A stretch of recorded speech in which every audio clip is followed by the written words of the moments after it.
Good afternoon. My name is Dimitrina Kaneva. I work at the University of Bolton in the United Kingdom, and I'm a lecturer in early years and childhood studies. In this presentation, I will present a short-scale study on differentiation practices within my own discipline and in comparison with business studies as well. So just before I present the study, I just wanted to give you a little bit of a background of the UK educational system, higher educational system. Generally, as it was alluded to in the morning, there are two types of universities, generally speaking, in the United Kingdom. We have the Russell Group of universities with 22 very highly ranking universities in terms of the quality of their research, and the so-called post-1992 universities or former polytechnics universities, which focus primarily on high-quality teaching and the student experience rather than scientific research. So the University of Bolton is very much post-92 university and a widening participation university in that respect. So in terms of widening participation in the United Kingdom, there has been a drive towards offering higher education to students from diverse backgrounds by varying the type of higher education qualifications. So, for example, in addition to the standard BA honours and BSc honours degrees and master's degrees at the University of Bolton, we offer foundation degrees, which are the equivalent of the first 2 years of a bachelor's degree, but with a very much employability focus. And these are programs created in collaboration with employers and with partners of the university. And generally speaking, widening participation universities, such as the University of Bolton, attract a very diverse student population that comes primarily from our local area. And this requires different type of courses and different type of support from the academics. In terms of our student profiles, our students come from very diverse socio-economic backgrounds, and they also have very different experiences of prior education and relationships with their education. So a lot of our students come to university later in life, and to some extent they have been put off education from their high school experiences, or simply they don't think that they're good enough to be at university. A lot of these students as well come from families where they're the first person to go to university, so this is quite an achievement to attend a higher education institution. In this respect, in order to accommodate for the diversity of our students, our university and other widening participation universities kind of open doors to non-traditional entry qualifications. So in addition to the A-level exams, our students come in with vocational qualifications, vocational high school courses, or they come with significant industry experience or significant practical experience from their relevant professional fields. So we don't only require high academic performance. And the basis for this is to distinguish between different types of knowledge. We wouldn't want to disadvantage students who have the more practical elements of knowledge and lack some bits of academic type of knowledge and theoretical knowledge.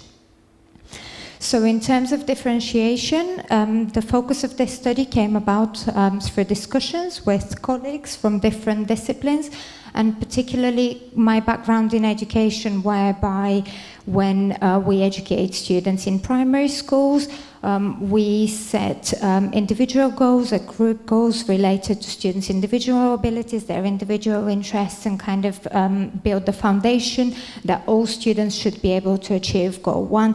Most students will achieve goal 2. All students will, only some students will achieve the highest goals. But essentially we see differentiation as a process where we enable students to achieve their potential, to do as best as they can by varying our levels of instruction and by varying the content. And we do this through whole class teaching, small group projects, larger group projects, individual tutorials, feedback, feed forward, and that sort of thing. And in addition to this, another very relevant notion about differentiation is creating the conditions for readiness and kind of working for the readiness levels of our students, or preparing them essentially for learning. Because if they don't have that readiness to learning, whatever we do in the classroom, we will not be able to equip them to succeed. When I say success, something that I would like you to bear in mind is that by success we don't necessarily mean academic success, achieving high grades or achieving a first-class degree. We mean success by the measure of students, and for some of our students, success would be to pass a module in one semester, particularly for those who have been put off by education. So essentially by success we mean the students' individual understanding of their individual aims and goals in higher education. In terms of aims of our research, what we were very keen to find out is what are the differences or the similarities of our own differentiation practices, whether these were realized or not realized practices in our classroom. And we focused on business management and early childhood studies. And we essentially wanted to see what are the challenges, but also what are some of the opportunities with differentiation by involving our students and speaking to them about their experiences from our teaching. And that was also an opportunity to compare the views from two different disciplines that we initially expected would be very different. And it didn't turn to be so. So we involved students, final year students from the foundation degree in business and management in the business school, and the foundation degree early years and childhood studies in the health and human sciences school.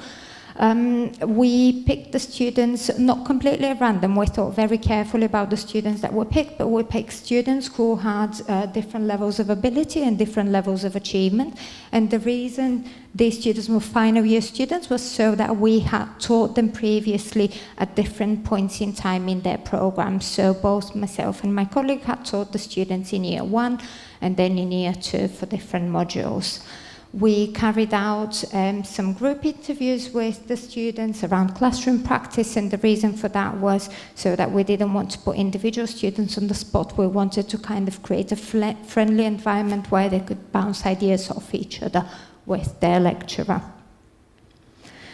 In terms of our findings, something that we found out, and it wasn't really surprising, was that the early childhood study students already had experience and understanding of principles of differentiation, because that was something that they were doing in their daily practice, in their professional practice, in their placement and in their workplaces, whilst the business students were much more less aware of the concept. However, through the discussions, they began to recognize some aspects of differentiation within their classes or within their individual one-to-one tutorials. What we found with speaking to the students and looking at their results profiles as well was that differentiation led to a clear progress in their studies. All of the students had advanced from their initial grades at the beginning of their studies to their final grades, because when we interviewed them, that was a time when the students had already submitted their final assessments for the course. However, it was interesting that the earlier students had more realistic expectations of the process of learning. So they were much more familiar about theories of learning, and learning is a sequential process, step-by-step process. And so more able to take ownership of their learning, whilst the business students were much more reliant on the lecturer as the person who would guide them through their steps to achieve their academic success. Students recognized that small groups were particularly valuable, and they were particularly useful when tutors were aiming to differentiate.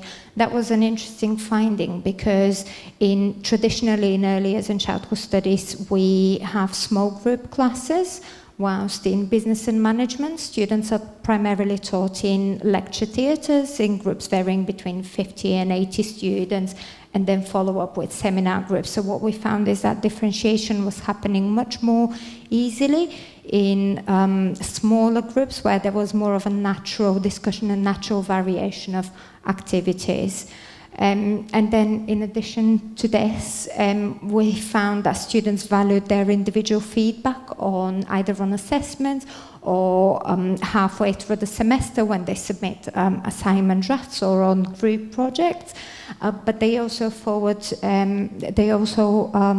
valued the so-called feed forward, so the opportunity to have some comments from the tutor that then they have an opportunity to incorporate into their final assessment, and these comments are specific to their strengths and weaknesses, so that they could improve their work but also can recognize where their strengths lie and build their confidence.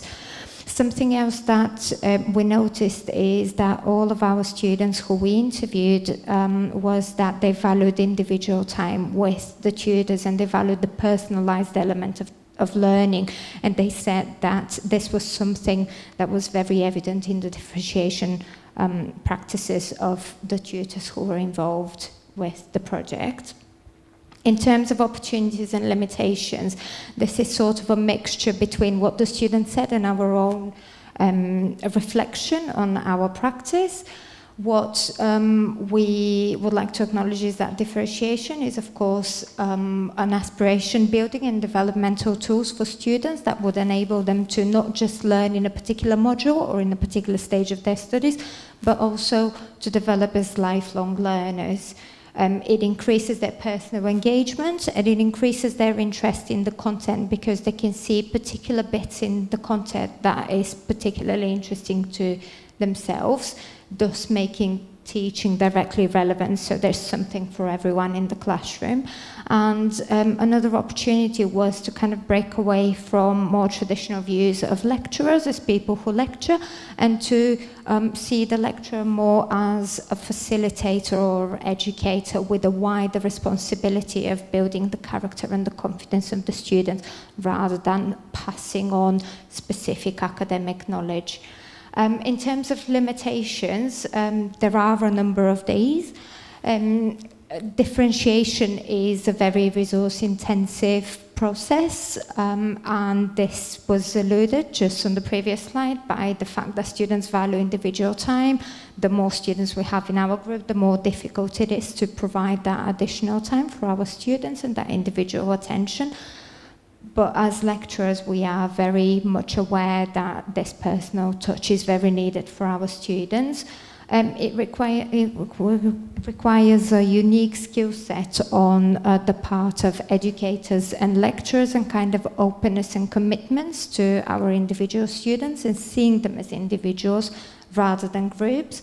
And another limitation is obviously in terms of resources in universities, that leads to the size of our groups. It would be wonderful if we could have all our classes in small groups, but unfortunately this is not possible due to staffing. So this is probably one of our next steps, to think about how we can provide differentiated learning opportunities in different sized groups, and particularly larger groups, being through splitting the group or group projects or things like that.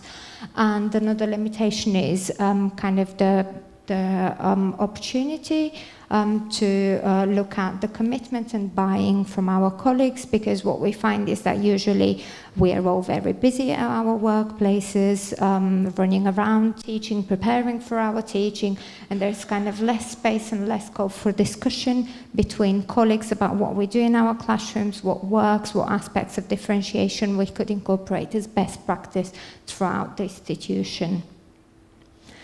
In terms of recommendations from this study and some sort of preliminary conclusions, we found out that differentiation would be more successful if we begin to equip our students with understanding of the principles of learning from the very beginning of their studies, and then differentiation in teaching and learning in particular.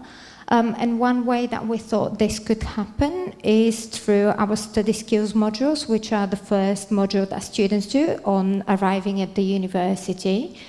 Then the possibility of organising teaching and learning around small groups where possible, particularly in seminars when there are bigger groups for lectures, which would enable us as lecturers to become more familiar with the students and see them as individuals and work on their strengths, building on their strengths.